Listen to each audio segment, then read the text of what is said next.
ಆಮೇಲೆ ನೋಡಿ ಒಂದು ಜನಾಂಗ ಇದೆ, ನ್ಯಾಂಗ್ತೊಮ್ ಅಂತ ನಾನು ಬರುತ್ತೆ. ಅವರು ಯಾರು ಮದುವೆ ಆಗ್ತಾಯಿದ್ದಾರೆ ಅಂದರೆ ಹುಡುಗನ ಮನೇಲಿರುವಂಥ ಹೆಣ್ಮಕ್ಳು ಬೆನ್ನಿಗೆ ತಾವೇ ಬಾಸುಂಡೆ ಬರೋಂಗೆ ಹೊಡ್ಕೋತಾರೆ, ಕಿತ್ತೋಗಿರುತ್ತೆ ಬೆನ್ನು. ಯಾಕೆ ಅಂತ ಕೇಳಿದ್ರೆ ನನ್ನ ಮನೆಗೆ ಬರ್ತಾ ಇರೋಂಥ ಹೆಣ್ಣಿಗೆ ನಾವು ಕೊಡ್ತಾ ಇರೋಂತಹ ಪ್ರೊಟೆಕ್ಷನ್ ಅಥವಾ ಮರ್ಯಾದೆ ಅಂತ ಹೇಳ್ತಾರೆ.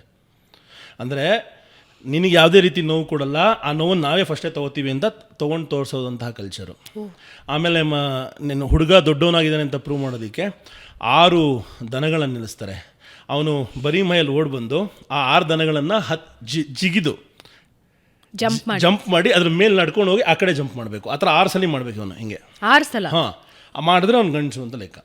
ಅಲ್ಲಿಂದ ಅವನು ಮ್ಯಾನ್ಹುಡ್ಗೆ, ಅಂದರೆ ಹುಡುಗನಿಂದ ಗಂಡಸಾದ ಅವನು ಪ್ರಮೋಷನ್ ರೆಡಿ. ಅದಕ್ಕೆ ದೊಡ್ಡ ಪಾರ್ಟಿ ಮಾಡ್ತಾರೆ, ಅಲ್ಲಿಯ ಬಿಯರ್ ಮಾಡ್ತಾರೆ.